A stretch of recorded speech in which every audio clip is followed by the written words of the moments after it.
예, 감사합니다. 오늘도 이제 계속해서 구속사 시리즈 8권을 통해서 이제 공부를 하는 시간을 갖도록 할 텐데요. 이제 구속사 시리즈 8권이 횃불 언약 성취의 전 과정을 담고 있다 이렇게 말씀을 드렸어요. 횃불 언약 성취를 위해서 1차적인 관문은 출애굽을 하는 것이고, 그리고 두 번째 관문은 뭐냐면 광야를 통과해야지만 우리가 가나안에 들어갈 수 있는 그런 횃불 언약 성취의 주인공이 될 수가 있는 것이죠. 그러니까 저와 여러분이 아무리 출애굽을 했다 할지라도 광야 생활을 또한 통과하지 못하면 절대로 가나안에 들어갈 수가 없습니다. 그런데 우리 성도님들, 이스라엘 백성들이 애굽을 나오면서 단 한 사람이라도 내가 가나안에 들어가지 못하고 애굽에서 죽을지도 모른다 라고, 광야에서 죽을지도 모른다 라고 생각한 사람이 단 한 사람이라도 있었을까요, 없었을까요? 예, 단 한 사람도 없었을 거예요. 모두가 나는 저 약속의 땅 가나안에 들어갈 것이다 라는 생각으로 출애굽을 하였을 것입니다. 그런데 결과적으로만 본다면요, 광야 1세대 가운데 누구만 들어갔어요? 여호수아와 갈렙을 제외한 나머지 사람은 전부 다 광야에서 죽었어요. 이것은 오늘날 광야 교회를 걷고 있는 저와 여러분에게 주시는 교훈이 크다, 이렇게 말씀을 드릴 수가 있겠죠. 자, 오늘은 가나안 입성 직전 가장 마지막 광야에서 진칭 장소가 어디냐면 41번째 장소인 모압 평지예요. 오늘은 그 모압 평지에 담긴 구속사적 교훈을 한번 살펴보는 시간을 갖도록 하겠습니다. 제가 모압 평지에서 있었던 사건을 크게 세 가지로 이렇게 정리를 해봤는데요. 오늘 하나하나 살펴보는 시간을 갖도록 하겠습니다. 첫 번째 사건이 뭐냐면 바로 음행 사건입니다. 잘 아시는 음행 사건이죠. 큰 첫 번째 음행 사건. 이 민수기 25장 9절 말씀을 보면요, 모압 평지에서 음행 사건으로 자그만치 24,000명이 연병에 걸려서 죽는 그러한 사건이 벌어지게 됩니다. 모두가 광야 2세대였죠. 야, 음행 사건으로 자그만치 24,000명이 하나님의 심판을 받았다라는 거예요. 도대체 음행이 무엇일까? 음행이 무엇이길래 이렇게 하나님의 무서운 진노를 받아서 이렇게 수많은 사람이 죽게 되었을까? 우리가 한번 생각해 볼 수 있어야 되겠죠. 근데 구속사 시리즈 8권 말씀을 보니까 음행을 뭐라고 정의하고 계시냐면요, 이렇게 정의하고 있어요. 물론 영적인 뜻입니다. 뜻으로 볼 때 본 남편인 하나님을 사랑해야 할 우리가, 본 남편인 하나님을 사랑해야 할 우리가 하나님을 배반하여 신앙의 정조를 버리는 것, 하나님을 배반하여 신앙의 정조를 버리는 것이다, 이렇게 정의가 되어 있었습니다. 이사야 54장 5절, 그다음에 호세아 2장 2절에서 7절에 기록이 되어 있죠. 그럼 배반이란 무엇일까요? 배반이라는 것이 무엇인지 제가 사전을 찾아보니까 믿음과 의리를 저버리고 돌아섬, 믿음과 의리를 저버리고 돌아서는 것이 배반이래요. 그러니까 하나님께 대한 믿음과 의리를 저버리고 돌아서는 것, 그래서 신앙의 정조를 버리는 것이 바로 음행이다, 이렇게 말씀을 하고 있습니다. 이 가나안을 이제 눈앞에 둔 모압 평지에서 이렇게 수많은 사람들이 24,000명이나 되는 사람들이 이렇게 음행 사건 때문에 죽었다라는 것은 마지막 41번째 장소까지 왔어요. 이제 한 걸음만 더 나가면 어디예요? 가나안에 들어가는 거예요.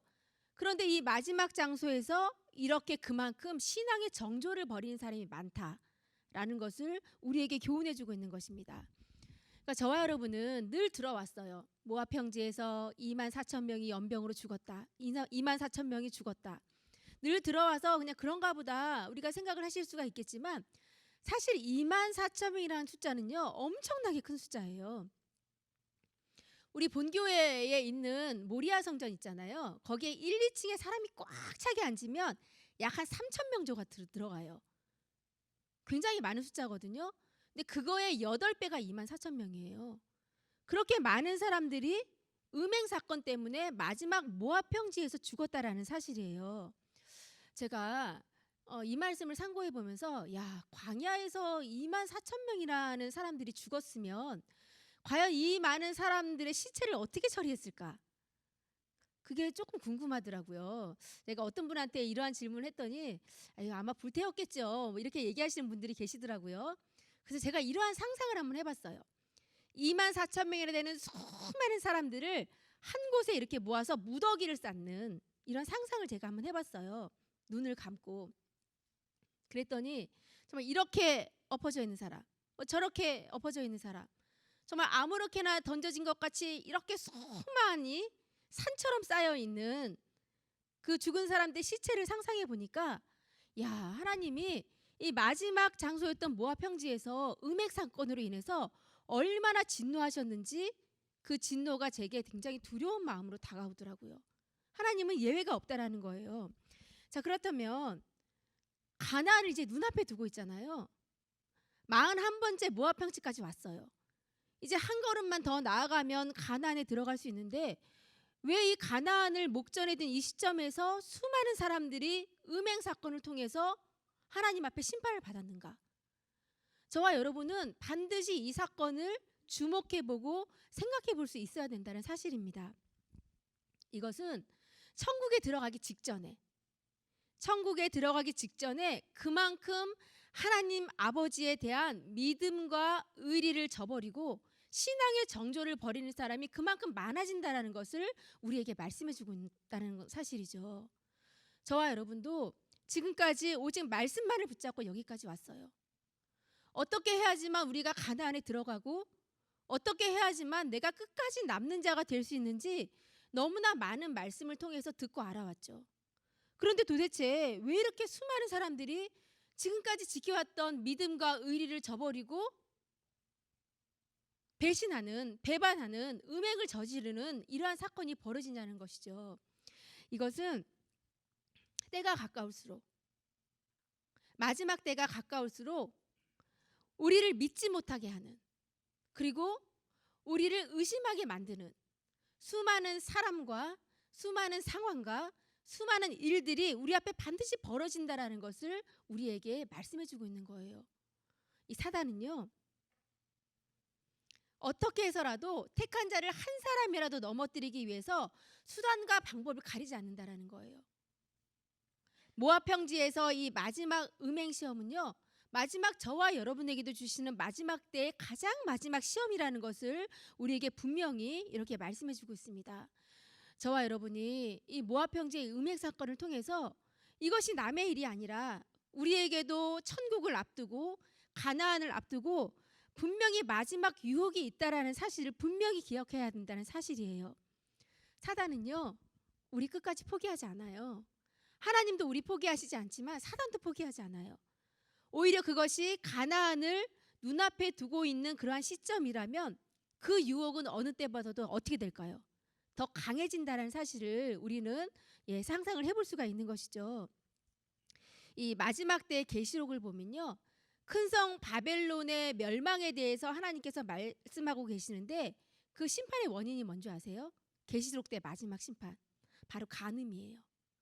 그 간음이 마지막 심판이다라는 것을 성경이 일관적으로 계속 우리에게 교훈하고 있다는 사실이에요.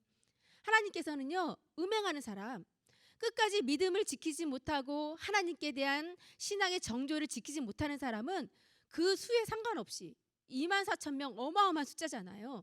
그 수에 상관없이 반드시 심판하시겠다라는 것이 바로 모압 평지에서 주신 이 음행 사건에 대한 교훈이라는 것을 우리가 알 수가 있는 것입니다. 저와 여러분도 지금까지 신앙 생활하면서 여러 가지 많은 일들을 겪으셨죠. 이게 제가 미주 지역을 쭉 돌아보면서 성도님들과 대화를 나누다 보면 각자의 체험과 은혜가 너무너무 많아요.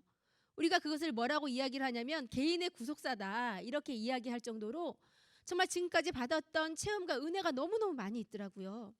저와 여러분이 그 체험과 주신 은혜를 반드시 기억해서 잊지 말고 지금까지 지켰던 그 믿음과 신앙의 정조를 끝까지 지켜야 된다라는 것을 이 모압 평지의 음행 사건을 통해서 우리에게 분명히 교훈을 해주고 계시는 것이죠.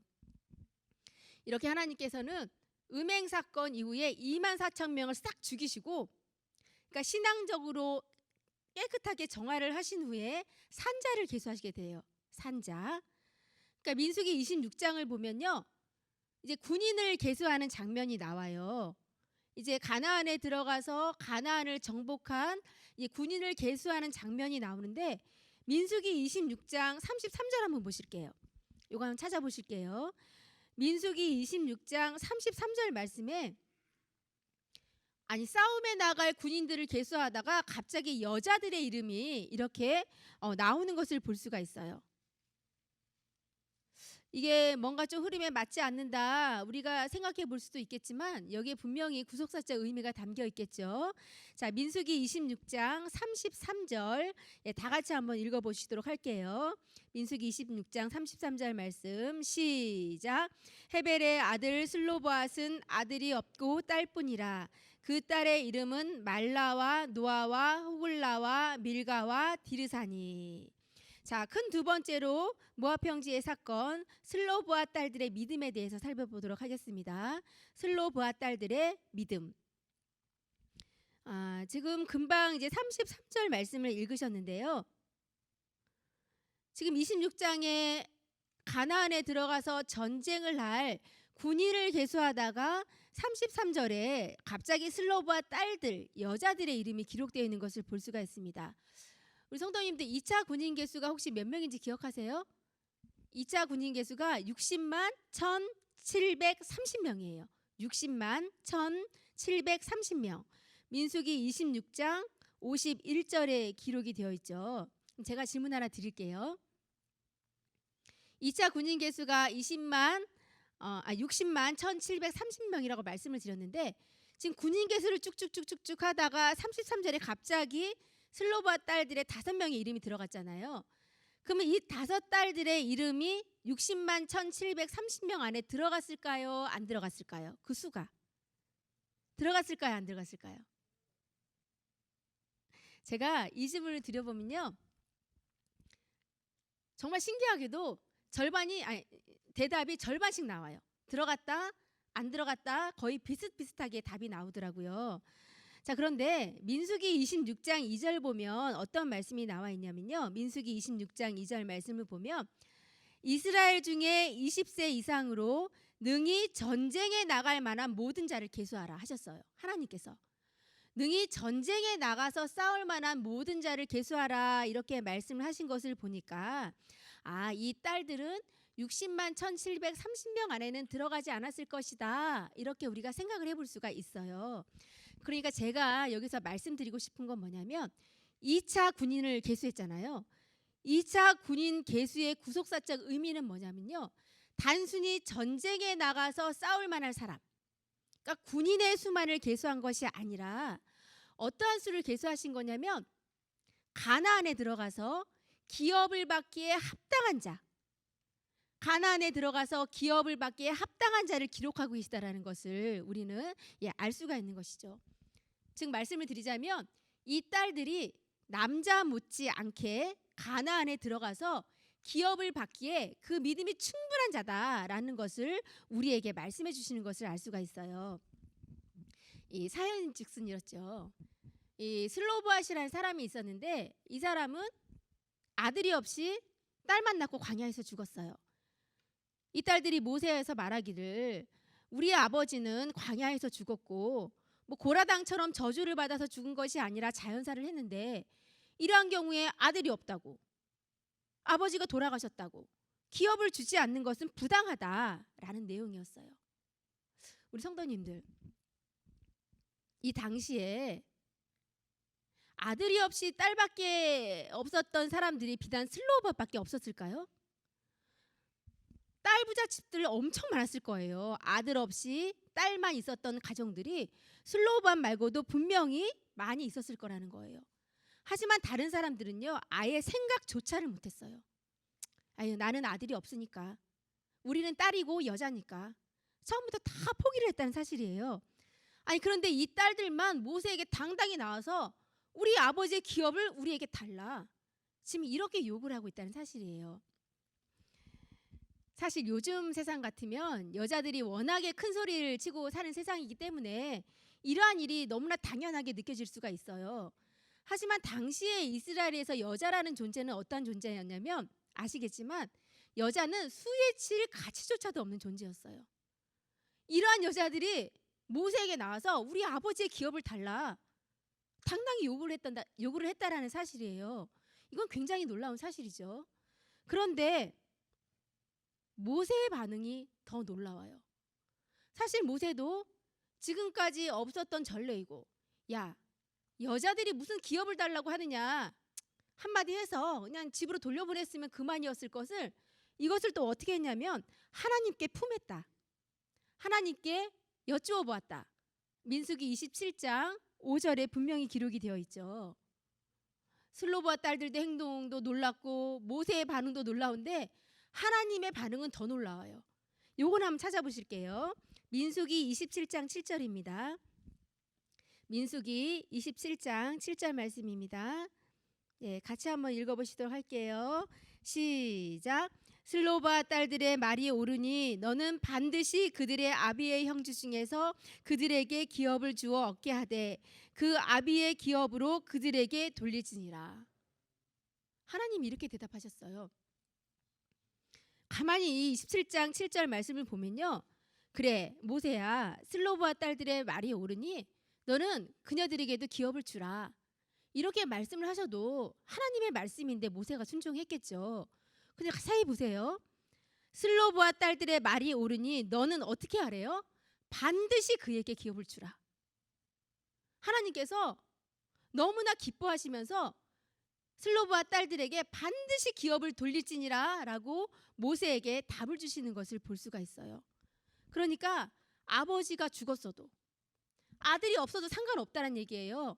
딸들에게 기업을 주라. 하나님께서 굉장히 파격적인 대답을 주신 것을 우리는 성경을 통해서 알 수가 있습니다. 그러니까 저와 여러분은 이 단계에서 한번 생각을 해볼 수가 있어요. 이 슬로브와 딸들이 기업을 요구한 것이 과연 어떤 마음에서 요구한 것일까? 이것이 진정 믿음에 의한 행동일까? 아니면 개인적인 욕심, 사심에 의한 행동일까? 우리는 생각해 볼 수가 있죠. 그러니까 이 슬로브와 딸들의 행동은 우리가 잘못 생각을 해보면 자신의 어떤 사적인 욕심을 채우려는 것으로 보일 수도 있어요. 우리의 눈에는. 왜냐하면 우리는 사람의 겉만 보지 사람의 안까지는 볼 수가 없잖아요. 하나님이야 중심을 보시겠지만.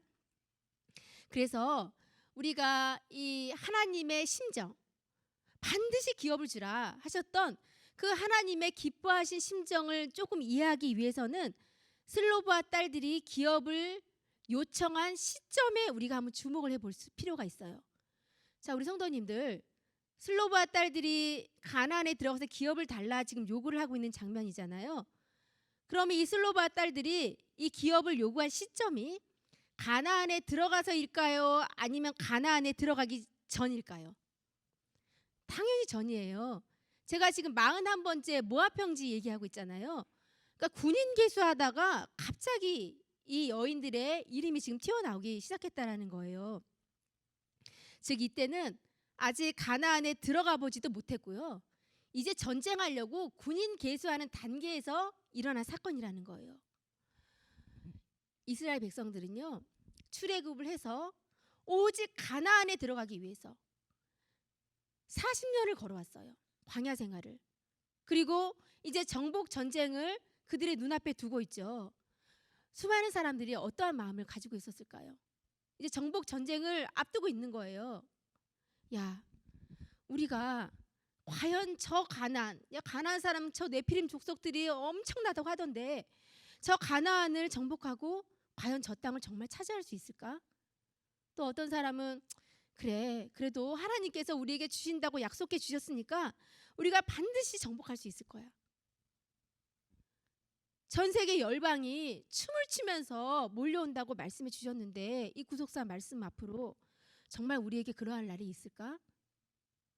우리에게 늘 변화로 천국에 들어갈 수 있다라고 말씀해 주셨는데 과연 우리에게 정말 그러한 날이 올까? 수많은 사람들은 전부 다 가나안을 목표를 두고 지금까지 달려왔지만 가나안을 정복하기 직전의 시점은 모두가 반신반의, 긴가민가, 그 의심하는 상황이 있는 시점이었다는 사실이죠. 하지만 이 슬로바 딸들이 가나안 정복을 앞둔 이 시점에서 모세에게 나가서 당당히 우리 아버지 기업을 달라 이렇게 요구했던 것은 어떠한 마음이 있었기 때문일까요? 하나님께서 반드시 가나안 땅을 우리에게 주실 것이다. 우리는 가나안 땅을 반드시 정복하고 회복할 수 있을 것이다. 라는 그러한 믿음이 있었기 때문에 여자들로서 당당하게 모세에 나가서 아버지의 기업을 달라 이렇게 요구할 수 있었다라는 것입니다.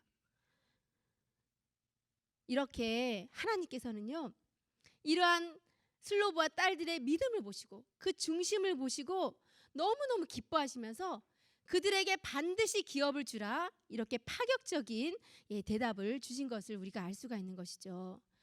자, 이 슬로브와 딸들이요, 가나안에 들어가서 기업만 얻은 게 아니에요. 이 슬로브와 딸들이 얼마나 큰 일을 했냐면, 첫 번째로는 아까 슬로브와 딸들의 믿음에 대해서 보셨죠. 자, 두 번째는 이 딸들이 예수님이 오시는 길을 예비하였습니다. 예수님이 오시는 길을 예비하였다라는 것이죠. 자, 이 슬로바 딸들의 믿음이 얼마나 대단한 여자들이냐면, 이 딸들의 믿음의 터 위에서 어떤 법이 새로 제정 보완이 되었냐면 토지 상속법이라는 것이 새로 제정 보완되었어요.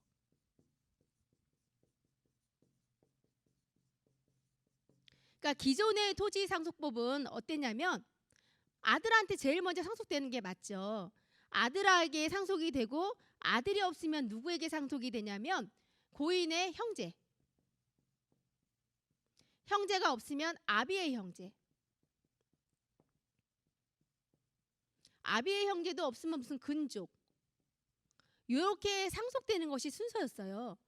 근데 슬로브와 딸들 때문에 토지 상속법이 새로 제정 보완이 되었는데, 자, 이제 아들이 없으면 누구에게 상속되는 거예요? 딸. 이게 하나 들어갔어요. 아들이 없으면 그 다음에 딸에게 상속되는 것으로 토지 상속법이 새로 생겼다라는 거예요. 이 슬로브와 딸들의 믿음이 주는 구속사적 의미가 뭔지 아세요? 내가 받을 기업. 저와 여러분이 분명히 천국에 들어가서 받을 기업이 있어요. 내가 받을 기업을 절대로 다른 사람에게 빼앗기지 않고 상속될 것을 예표하고 있는 거예요. 이 슬로브와 딸들의 믿음이 주는 구속사적 의미가 그렇죠. 그러니까 내가 받을 천국의 기업, 오직 언약만을 붙잡고 갈 때 절대로 누구에게, 다른 사람에게 빼앗기지 않고 우리에게 상속해 주시겠다라는 것을 이 슬로브와 딸들을 통해서 우리에게 분명히 말씀해 주시고 계시다는 것이죠. 우리 성도님들, 슬로브앗의 이름의 뜻이 뭔지 아세요? 슬로브앗, 갈라진 틈이란 뜻이 가지고 있어요. 갈라진 틈. 이 슬로브앗은 갈라진 틈이라는 뜻을 가지고 있죠. 아버지의 상속이 다른 사람의 것이 될 뻔했어요. 그런데 그 딸들의 믿음으로 기업을 얻었을 뿐만이 아니라 그 믿음의 터 위에서 뭐가 생겼어요? 토지 상속법이 생겼다는 사실이에요. 그 딸들의 믿음의 터 위에서. 이 가나안을 정복하는 단계는요, 많은 사람들이 가나안을 목표로 달려오긴 했지만 모두가 가봐야 알지, 진짜 정복할 수 있을까? 뭔가 언약에 대해서 불투명할 그런 시점이었다는 사실이에요. 하지만 그녀들은 오직 믿음 하나로, 지금까지 주셨던 그 언약, 하나님의 말씀을 믿는 믿음 하나로 모세에게 달려갔다는 사실이에요. 우리 성도님들, 슬로브와 딸들의 이름이 성경에 몇 번이나 기록되어 있는지 아세요? 5명이잖아요, 딸들이. 이 5명의 딸들이 성경에 4번이나 기록이 되어 있어요. 제가 구절 불러드릴게요. 조금 전에 읽으셨던 민수기 26장 33절, 그 다음에 27장 1절, 36장 11절, 여호수아 17장 3절에 기록이 되어 있습니다. 민수기 26장 33절, 27장 1절, 36장 11절, 여호수아 17장 3절. 그러니까 5명의 이름이 다 기록되어 있는 것은 요 4번이지만 슬로브와 딸, 이렇게 기록되어 있는 것은 훨씬 더 많이 있어요. 성도님들, 만약에 저와 여러분의 이름이 이 성경 어디 귀퉁이에 조그맣게 단 한 번만이라도 기록이 돼 있으시면 기분이 어떠시겠어요? 야, 이거는 무슨 가문의 영광이 아니라 정말 세상을 다 얻은 것 같은 그런 기쁨이 있겠죠. 하나님께서 이 슬로바 딸들을 이름을 성경에 여러 번 언급하신 이유는 뭘까요? 그만큼 그녀들의 믿음을 기쁘게 받으셨다라는 증거로 성경에 이렇게 여러 번 그녀들의 이름을 기록하고 계시다라는 것을 우리는 알 수가 있는 것이죠. 슬로바 딸들이 예수님께서 오시는 길을 예비했다라고 말씀을 드렸는데 제가 그거를 천천히 다시 한번 설명을 드릴게요. 하나님께서 아브라함에게 언약해 주신 것이 있어요. 아브라함에게.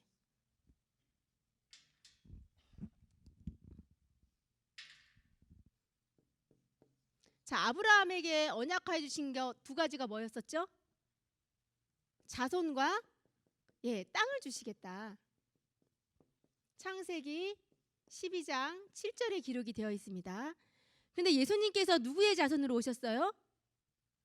아브라함의 자손으로 오셨어요. 근데 성경에 이 예수님의 족보가 두 가지로 나와 있습니다.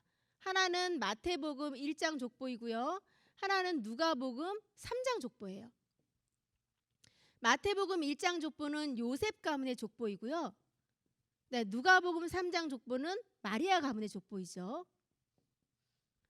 근데 마태복음 1장 족보는 어떤 족보냐면 요 자손이 끊어지지 않게 이어지게 하는 족보예요. 자손. 기억하실 거예요. 계대결혼법. 아시죠? 계대결혼법이라는 것은 예를 들어서 형이 아들이 없이 죽으면 동생이 형수를 취해서 그 형의 자식을 이어주는 것이 바로 계대결혼법이에요. 그러니까 자손이 끊어지지 않게 계속 이어져서 예수님이 오시는 길을 예비한 것이 마태복음 1장 족보예요. 그럼 누가복음 3장 족보는 뭐냐면 요 땅, 기업이 끊어지지 않게 이어지게 하는 족보예요. 나의 기업이 될 수 있도록, 우리 지파가 망하지 않도록 기업을 끊어지지 않게 계속 이어지는 것이 바로 토지상속법이에요.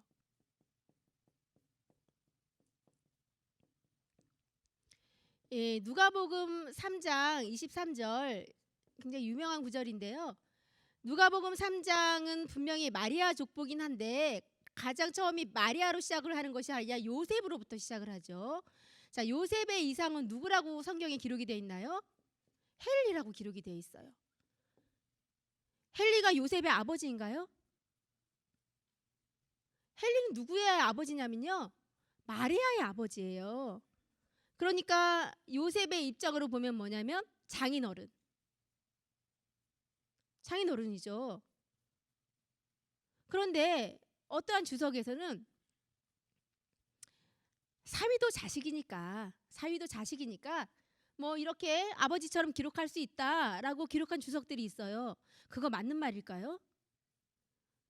성경을 절대 그렇게 뭉뚱그려서 대충 해석해서는 절대 안 돼요. 사위가 자식이라는 것은 대한민국 문화에만 있는 거 아닌가요? 분명히 말씀하시기를 이 누가복음 3장 족보는 예수님의 족보예요. 예수님의 족보를 무슨 헬리가 뭐 아버지도 사위도 자식이니까 이렇게 기록했다라고 말하는 것은 절대로 맞지 않는 것이죠. 누가복음 1장 27절 한번 다 같이 보실게요. 누가복음 1장 27절 한번 보실게요. 그러니까 누가복음 예수님의 족보가 3장 예수님의 족보가 절대로 그냥 기록된 것이 아니라는 것을 제가 말씀드리고자 하는 거예요. 누가복음 1장 27절 말씀 다 같이 한번 읽어보시겠습니다. 자, 누가복음 1장 27절 찾으신 줄 알고 같이 봉독하시도록 할게요. 자, 시작. 다윗의 자손 요셉이라 하는 사람과 정혼한 처녀에게 이르니 그 처녀의 이름은 마리아라. 이렇게 기록이 되어 있어요. 지금 하나님께서 마리아라는 여인을 소개하시는 장면인데 여기 한번 다시 보세요. 마리아라는 여자만 소개하고 싶으셨으면 이렇게만 말씀하시면 돼요. 요셉이라 하는 사람과 정혼한 처녀에게 이르니 그 처녀의 이름은 마리아라. 뭐 이렇게 기록하셔도 우리가 마리아를 이해하는데 전혀 문제가 없어요.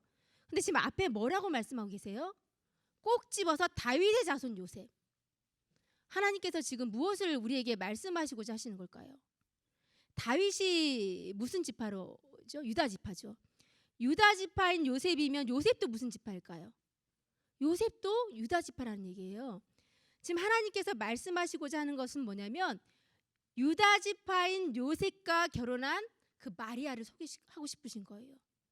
마리아가 유다 지파인 남자와 결혼했다는 사실을 누가복음 1장 27절을 통해서 우리에게 말씀하시고자 하시다라는 것이죠. 이 예수님의 모친이었던 헬리에게, 예수님의 모친 마리아의 아버지 헬리에게, 마리아 아버지 헬리에게 아들이 있었을까요? 없었을까요? 아들이 없었어요. 그런데 이 토지 상속법이 있었기 때문에 누구에게 기업이 상속이 된 것일까요? 마리아에게 기업이 상속되었다는 사실이에요. 그런데 이 토지 상속법에 조건이 있어요. 딸이 상속을 받을 수 있긴 있어요. 그런데 조건이 뭐가 있을까요? 같은 지파 안에서만 시집가야 된다. 민수기 36장 6절에 기록이 되어 있죠. 그래서 마리아는요, 요셉이 늙고 돈도 없고 가난한 묵세였지만 그 언약을 기억해서 하나님의 언약을 지켜서 같은 지파인 요셉에게 시집을 갔다는 거예요. 그러니까 제가 말씀드리고 싶은 건 뭐냐, 만약에 이 토지 상속법이 없었다면 기업이 마리아에게 상속이 될 수 있었을까요? 없었겠죠. 그렇다면 누가복음 3장 예수님의 족보는 기록될 수 없었다는 사실이에요. 바로 이 슬로바 딸들이 예수님이 오시는 길을 예비했다라는 큰 구속사적 의미가 여기 담겨 있다라는 것을 우리에게 분명히 말씀해주고 있죠. 우리 성도님들, 이 슬로바 딸들은요, 솔직히 성경에서 그렇게 유명한 여자들은 아니에요. 뭐 사라나 리브가나 레아나 뭐 라헬처럼 성경에서 굉장히 유명한 여인들이 아니에요. 이름 없는 여인들이에요. 하지만 이 슬로바 딸들이 오직 언약만을 붙잡고 달려온 믿음이 약 1400년 후, 이 모압 평지 때의 사건이 주전 1407년이고 예수님이 주전 4년에 오셨으니까 약 1400년 후에 뭐를 예비했다? 예수님께서 오시는 길을 예비했다는 사실을 우리에게 분명히 말씀해주고 있는 것이죠. 자, 그렇다면 이 슬로바 딸들이 정말 가나안에 들어가서 기업을 받았을까요? 받지 못했을까요? 아니, 반드시 주라 이렇게 명령을 하셨으니까 뭐 굳이 기록을 안 하셔도 받았겠거니 우리가 그렇게 생각할 수가 있어요. 근데 하나님께서는요, 이것을 또 명확하게 짚고 넘어가고 계세요. 여호수아 17장 2절에서 6절 말씀을 보면, 여호수아 17장 2절에서 6절 말씀을 보면요, 아버지 몫으로 한 분기만 받은 게 아니에요. 중요한 건 하나님께서 딸 하나한테 한 분기씩 주라고 했어요. 그럼 몇 분깃을 받은 거예요? 5분깃. 아버지가 받을 분깃에 5배를 받았다라는 것을 우리는 성경을 통해서 알 수가 있는 것이죠. 저와 여러분도 이 천국인 가나안, 그 종착지에 가기까지 우리를 믿지 못하게 하는 수많은 요소들이 있죠. 오직하면 예수님께서 마태복음 24장 4절에 너희가 사람의 미혹을 받지 않도록 주의하라, 우리에게 그렇게 경고를 하고 계시죠. 분명히 수많은 사람들이 가나안을 눈앞에 두고 미혹을 당하여서 지금까지 믿고 달려왔던 그 하나님 아버지를 배반하고 신앙의 정조를 벌이는 사람이 그만큼 많아진다는 것을 성경의 역사를 통해서 우리에게 분명히 말씀해 주고 있는 것이죠. 하지만 저와 여러분들이 다른 거 아무것도 보지 말고, 사람도 보지 말고, 내 주위의 상황이나 일도 보지 말고 오직 말씀, 지금까지 우리에게 주셨던 그 언약, 슬로바 딸들처럼 그 언약만을 우리가 붙잡고 믿음으로 나아갈 때 그것이 바로 우리 아버지 하나님께 큰 기쁨이 되고, 바로 그것이 마지막 다시 오시는 우리 주님의 길을 예비할 수 있다는 사실을 우리에게 분명히 교훈해주고 있는 사실입니다. 자, 그렇다면 제가 지금 모압 평지 사건 2가지 했어요. 하나는 음행 사건 했고요. 2번째 이제 슬로바 딸들의 믿음에 관한 말씀드렸고요. 마지막 3번째는 여기서 율법을 재강론하게 됩니다. 큰 3번째로 율법을 재강론. 이것은 가나안을 눈앞에 둔 마지막 모압 평지에서 마지막 말씀의 역사가 일어난다는 것을 알 수가 있어요. 마지막 말씀의 역사. 그러니까 가나안을 눈앞에 두고 하나님의 말씀을 가르치는 일에 굉장히 큰 비중을 두고 있다는 사실을 우리가 또 주목해야 된다는 사실이에요. 자, 광야에서 율법을 가르쳤던 적이 두 번이 있어요, 크게. 자, 1차 율법 강론이 어디에서 있었죠? 맞아요. 시내 광야에서 한 1년 정도 머물면서 하나님께서 율법을 주셨죠. 그러니까 가나안에 들어갈 수 있는 준비를 해주신 거예요. 여기서 말씀 받았어요. 분명히 말씀 받았어요. 그런데 어떠한 사건이 있었냐면 림마에서 가데스 사건 기억하시죠? 하나님이 정복해라. 안 됩니다. 정탐꾼 먼저 보내야 됩니다. 그래서 38년 동안 광야에서 유리했던 그 사건 기억하시죠? 분명히 하나님의 말씀을 받았지만 또 불순종해서 수많은 사람들이 38년이나 광야에서 유리하는 그러한 사건이 벌어지게 됩니다. 하나님께서 가나안을 정복하라 이렇게 말씀하셨을 때에는 내가 책임지겠다 라는 그런 의미도 분명히 담겨 있는데, 수많은 이스라엘 백성들은 10명의 불신의 정탐꾼의 말을 듣고 그 얼이 미쳐서 하나님을 확 원망해내기 시작했죠. 여기서 우리가 생각해 볼 것은 다수라는 거예요. 여러분, 다수. 만약에 10명의 정탐꾼이 믿음의 말, 긍정의 말을 하고 2명의 정탐꾼이 불신의 말을 했다면 어떠한 결과가 나왔을까요? 완전히 판도가 뒤바뀌었겠죠. 가나안에 들어가는 대역사적인 날짜가 달라졌을 거예요. 38년 유리 안 해도 됐었으니까. 자, 그렇다면 저와 여러분이 여기서 한번 생각해 볼 수 있어야 돼요. 아니, 우리는 하나님의 말씀을 믿는다고 하면서 왜 때때로 사람의 말에 흔들리게 되는 것일까? 다수의 말이면 무조건 옳은 것인가요? 우리가 하나님의 말씀을 믿는다고 하면서 왜 사람들의 말에 내 마음이 흔들리고 내 마음을 빼앗기게 되는 것일까?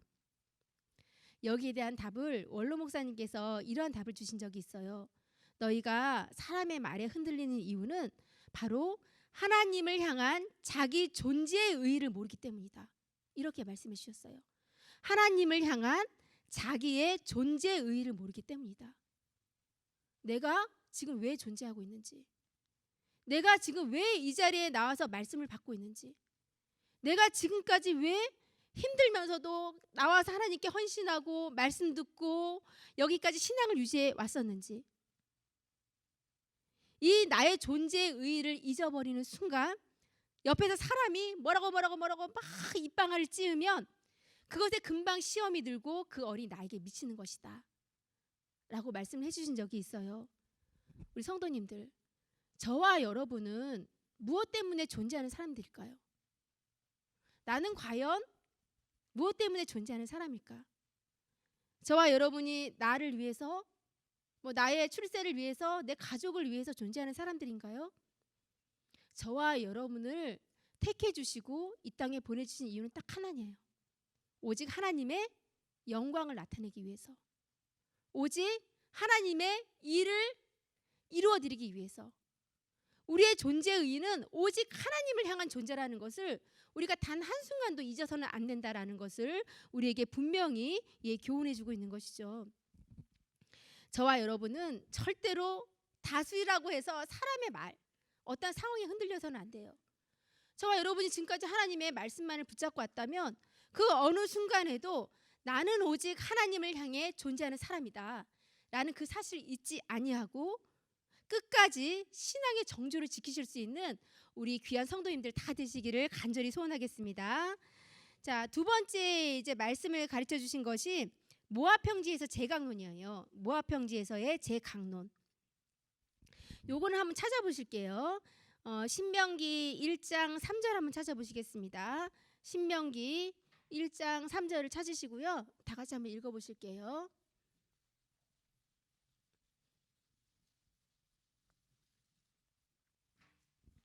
자, 신명기 1장 3절 말씀. 찾으신 줄 알고 같이 봉독하시도록 하겠습니다. 신명기 1장 3절 말씀 시작.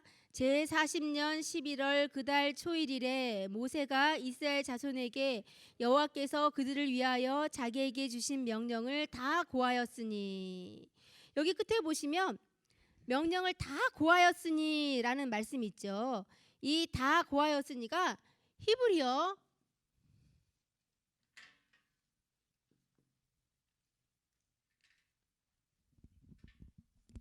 다 고하였으니가 히브리어 다바르의 강조형이에요. 자, 이것은 무슨 뜻이냐면 강력하게 선포하다라는 뜻이에요. 강력하게 선포하다. 마지막 모압 평지에서 가나안을 앞두고 하나님께서 하나님의 말씀을 강력하게 선포하신다는 얘기죠. 자, 5절 말씀도 한번 같이 보실게요. 5절 말씀. 자, 신명기 1장 5절 말씀 시작. 모세가 요단 저편 모압 땅에서 이 율법 설명하기를 시작하였더라 일러스되. 자, 여기 설명하기를이라는 표현이 있죠. 자, 이 설명하기를은 히브리어로 바르의 강조형이에요. 그래서 이 뜻은 뭐냐면 깊이 새기다, 뭐 명백히 새기다, 상세하게 풀어서 설명하다, 이런 뜻을 가지고 있어요. 깊이 새기다, 명백히 새기다, 상세하게 풀어서 설명하다, 이러한 의미가 담겨 있죠. 여기서 주신 말씀은요, 뭔가 새로운 것을 주신 게 아니에요. 이미 기존에 주셨던 성경 말씀을 더 자세하게 풀어서 더 깊이 있게 말씀해 주셨다라는 것을 우리에게 분명히 말씀해 주고 있죠. 제가 이번에 미주 지역을 이제 8권 말씀을 가지고 유근영 선교사님과 함께 이제 미주 선교를 하고 있는데요. 8권 말씀을 이렇게 나눠서 각각 파트를 나눠서 준비를 했어요. 본문도 다르고요, 제목도 달라요. 시작은 다르게 이렇게 말씀 준비를 했는데 가다 보니까 결론이 다 똑같아요. 제가 지난번에 말씀드렸던 모세에 대한 말씀도 결론이 뭐냐면 우리가 할례를 받아야 된다. 말씀으로 인침받지 않으면 절대로 가나안에 들어갈 수 없다라는 게 결론이었었는데, 이 8권 말씀의 결론도 뭐예요? 우리가 끝까지 하나님의 말씀을 깊이 배우고 새겨야지만 끝까지 남는 자가 될 수 있다는 게 결론이에요. 뭔가 시작은 다르게 시작하는 것 같은데 결론은 다 한 가지로 만난다는 사실이에요. 그러니까 저와 여러분이 우리가 말씀을 깊이 새기고 말씀을 배우는 것이 굉장히 중요하다라는 것은 이제 인식이 되셨을 거예요. 그러니까 우리가 잘못 생각을 하시면 말씀으로 인침을 받는다 하니까 우리가 말씀을 듣는 것만을 생각하실 수가 있어요. 그런데 원로 목사님께서 이런 말씀을 해주신 적이 있어요. 우리가 말씀을 많이 받잖아요. 이 말씀으로 인침을 받는 그런 시간이죠. 그런데 우리가 아무리 말씀을 많이 받아도 여기에 기도가 병행되지 않으면, 그 말씀이 어디에 머문냐고 하셨냐면 이 머리에 머문다고 하셨어요. 하나님이 말씀이 내 머리에 머물러서 지식이 된대요. 그래서 머리만 커다란 가분수가 돼서 나 저 말씀 아는데 저 말씀 또 하네. 저 사람은 이 말씀도 못 깨달아? 머리만 큰 가분수가 됐다는 것은 교만한 사람이 된다는 얘기예요. 하나님의 말씀을 많이 듣기만 하고 내가 기도를 하지 않으면 그 말씀이 내 머리에만 머물러서 지식이 된다. 그런데 너희가 그 말씀을 받고 하나님 앞에 뜨겁게 기도를 하면 그 말씀이 내 속에 뜨겁게 녹아들어서 그것이 나에게 감동이 되고 그제서야 내가 하나님의 말씀으로 변화되는 사람이 될 수 있다. 이렇게 가르쳐준 적이 있어요. 저와 여러분이 가나안에 들어가기 위해서는 반드시 거룩한 사람이 되어야 된다. 계속 반복하고 있잖아요. 자, 제일 유명한 구절이에요. 디모데전서 4장 5절에 어떤 말씀이 있나요? 말씀과 기도로 거룩해진다. 말씀으로만 거룩해지는 거 아니고요, 기도로만 거룩해지는 것도 아니에요. 원로 목사님께서는 이 말씀과 기도를 언제나 어떻게 설명을 해주셨냐면, 말씀과 기도는 기차의 레일과 같다, 이렇게 말씀해 주셨어요. 우리 성도님들, 기차의 레일이 하나만 있으면 기차가 달릴 수 있나요, 없나요? 절대로 못 달려요. 말씀과 기도는 반드시 병행되어야지만 이 구속사의 기차가 힘차게 달려나갈 수 있다는 것을 우리에게 분명히 말씀해 주고 있는 것이죠. 저와 여러분이 말씀을 이렇게 받는 것도 굉장히 중요하지만 하나님 앞에 간절히 기도할 때 비로소 그 말씀이 내 속에 녹아들어서 절대로 빠져나오지 않도록 깊이 새겨지는 그러한 역사가 있다는 것을 우리에게 분명히 가르쳐 주셨죠. 자, 그렇다면 이제 마지막으로 구속사적 경륜 하도록 하겠습니다. 자, 광야 40년 길은 무엇인지 구속사적 경륜 한번 살펴보도록 할게요. 저와 여러분도 지금 광야 40년 길을 걸어와서 이제 마지막 단계에 있어요. 우리가 꼭 알아야 될 첫 번째가 뭐냐? 광야 40년 길은 기억하는 길이라는 거예요. 첫 번째로 기억하는 길이다. 기억하는 길이다. 뭘 기억해야 되냐? 우리를 애굽에서 꺼내 주신 것. 우리를 하나님의 자녀 삼아 주시고 택해 주시고 이 자리까지 있게 주신 바로 어제의 길을 기억하라는 얘기예요. 즉 오늘까지 나를 붙잡아 주시는 그 길을 기억해야 된다라고 하나님께서는 말씀하고 있는 것이죠. 그러니까 저와 여러분이 지금까지 살아왔던 그 은혜의 길을 우리가 잊지 말고 반드시 기억해야 된다는 얘기예요. 저와 여러분에겐요 다 각자의 애굽이 있어요. 하나님의 뜻과 상관없이 살았던 많은 적이 있었죠. 하나님의 말씀에 불순종하면서도 내 마음대로 살면서도 교만하면서도 심지어는 그러한 것이 죄라고도 생각하지 않았던 우리를 끝까지 인내로 기다려주시고 여기까지 인도해 주신 그 아버지의 사랑을 우리가 잊지 않고 끝까지 기억해야지만 다시 새로운 은혜의 세계를 붙잡을 수 있다라는 것이 광야 40년 동안 우리에게 알려주신 하나님의 말씀이란 얘기예요.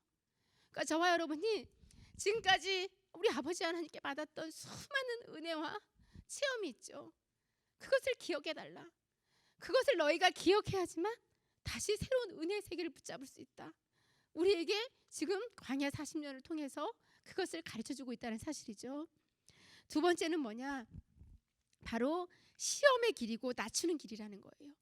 이 광야의 길은 시험의 길이고 낮추는 길이다. 신명기 8장 2절은 제가 읽어드릴게요. 신명기 8장 2절 말씀을 보면 앞에 생략하고 이는 너를 낮추시며 너를 시험하사 내 마음이 어떠한지 그 명령을 지키는지 아니 지키는지 알려 하심이라 이렇게 말씀하고 계세요. 우리를 가나안에 보내시기 위해서 우리를 시험하신대요.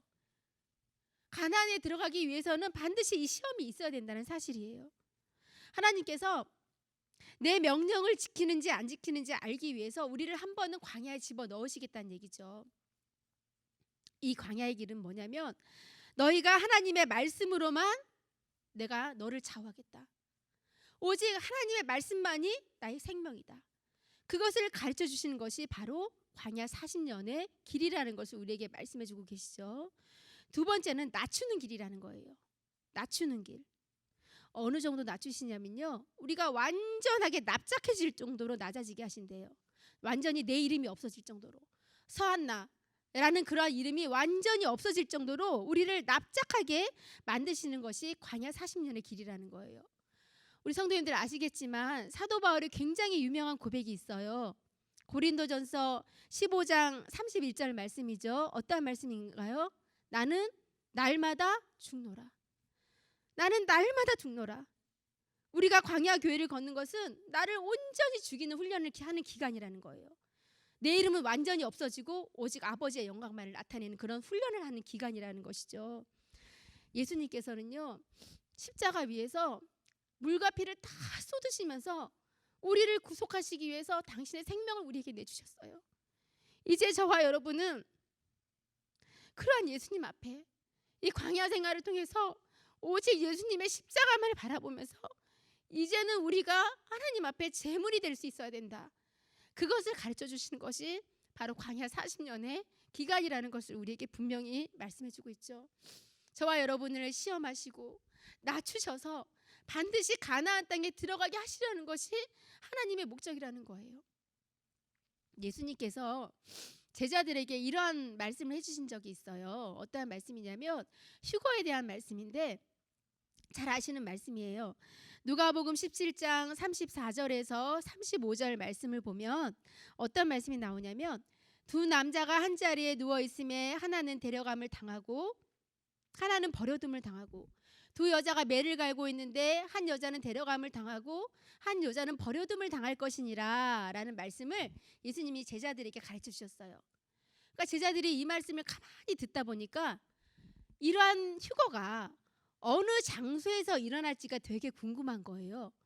그래서 예수님께 여쭙기를 예수님 이 일이 도대체 어디에서 일어나겠습니까? 라고 질문을 드렸어요.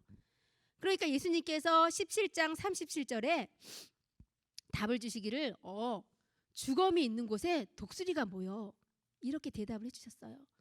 우리 성도님들이 이게 혹시 무슨 뜻인지 아시겠어요?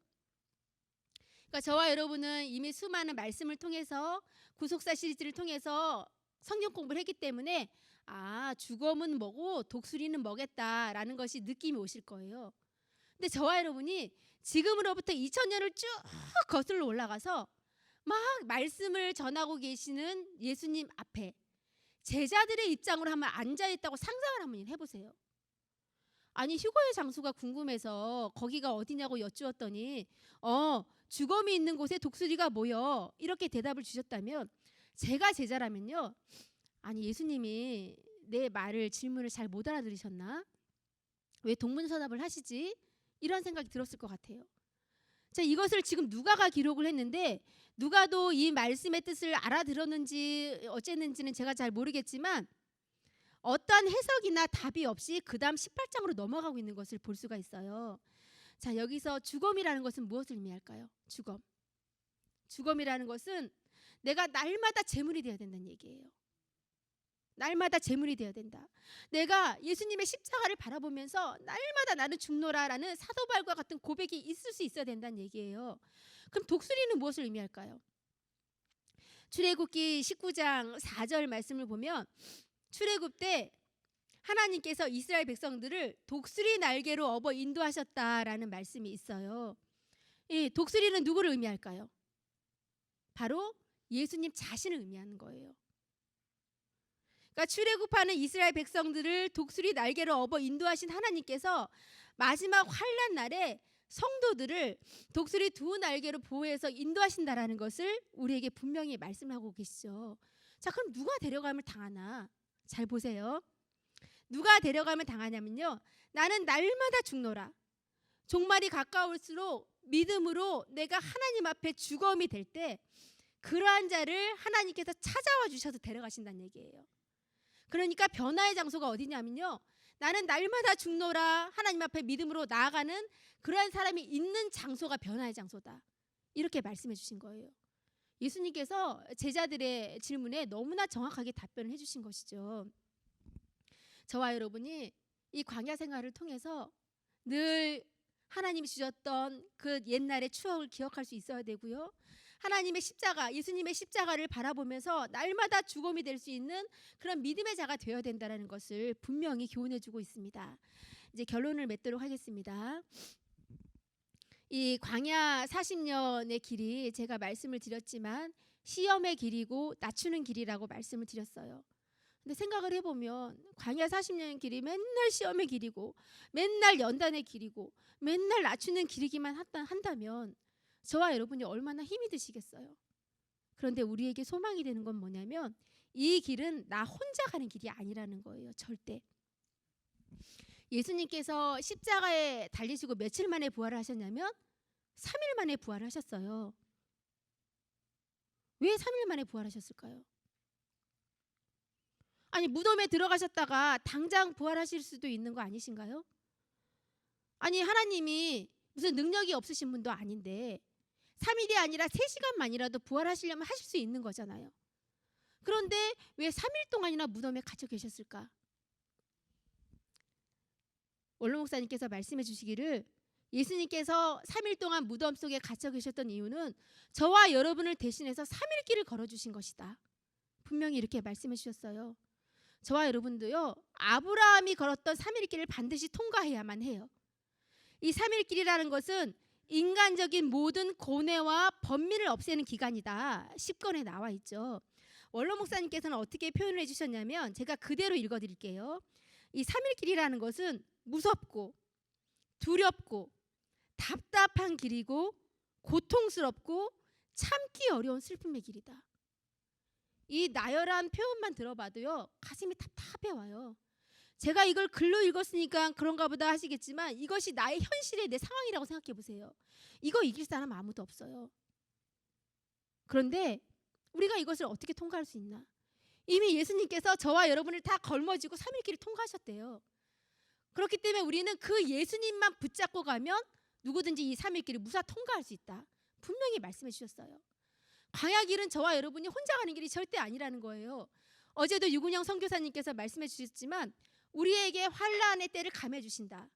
한 달 받을 것을 보름으로 감해 주신다는 얘기가 아니에요. 한 달의 기간은 다 똑같아. 그 기간을 하나님께서 우리와 함께 해주시고 우리에게 은혜로 덮어주시기 때문에 우리가 그것을 무사히 통과할 수 있다. 그것을 환난을 감해 주신다. 우리에게 분명히 이렇게 말씀해 주신 것이죠.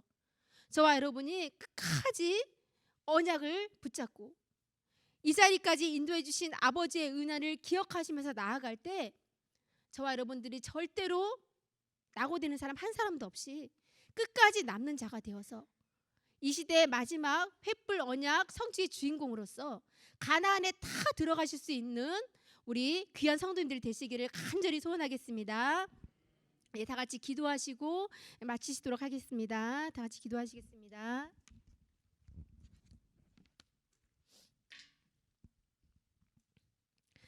사랑과 은혜가 충만하신 우리 아버지 하나님, 아버지의 크신 은혜와 사랑 가운데 우리를 택하시고 이렇게 불러주시고 아버지 이 자리까지 정말 아버지 귀한 아버지의 자녀로 불러주신 것 아버지 진심으로 감사를 드립니다. 사랑의 우리 아버지 하나님, 지금까지 아버지의 언약만을 붙잡고 여기까지 달려왔습니다. 아버지 늘 우리와 함께하여 주시고 아버지 이 광야 같은 세상길 우리를 늘 인도하여 주시어서 절대로 사람이나 어떤 환경이나 상황에 미혹받지 아니하고 끝까지 슬로보아 딸들처럼 언약만을 바라보고 달려나갈 수 있는 믿음을 허락하여 주시어서 우리에게 허락하여 주신 그 가나안의 기업 반드시 정말 상속받을 수 있는 믿음의 귀한 성도님들이 다 될 수 있도록 우리 아버지 은혜를 더하시고 온전히 역사하여 주시옵소서. 나를 위해서 십자가의 태속의 피를 흘리신 그 아버지의 은혜를 절대로 잊지 않도록 아버지 인도하여 주시고 믿지도 못하고 순장하지도 못하고 아버지의 말씀대로 살지도 못했지만 그러한 우리를 늘 기다려 주시고 늘 사랑해 주시고 아버지 인내로 참아주신 그 아버지의 은혜를 늘 기억할 수 있도록 아버지 인도하여 주시어서 오늘 주시는 아버지의 새로운 은혜를 늘 붙잡을 수 있는 우리 귀한 성도님들이 다 될 수 있도록 우리 아버지 은혜를 더하시고 역사하여 주시옵소서. 아버지 우리는 연약하고 부족합니다. 때로는 판단력도 부족합니다. 아버지 우리에게 선과 악, 참과 거짓을 제대로 분별할 수 있는 우리 아버지의 은혜를 허락하여 주시어서 끝까지 남는 자가 될 수 있도록 인도하여 주시고 오직 아버지의 일을 이루어드리기에 조금도 부족함이 없는 늘 푸른 동산교회 우리 모든 성도님들이 될 수 있도록 우리 아버지 은혜를 더하시고 역사하여 주시옵소서. 늦은 밤 돌아갈 때도 함께해 주셔서 안전하게 돌아갈 수 있도록 아버지 인도하여 주시고 세상에 살지만 세상에 속하지 아니하고 늘 아버지의 언약만을 바라보고 살아갈 수 있는 믿음의 성도님들 되게 하실 줄 믿고 감사를 드리올 때 사랑과 은혜가 충만하신 우리 주 예수님의 이름 받들어서 간절히 감사하며 기도드렸사옵나이다. 아멘. 감사합니다.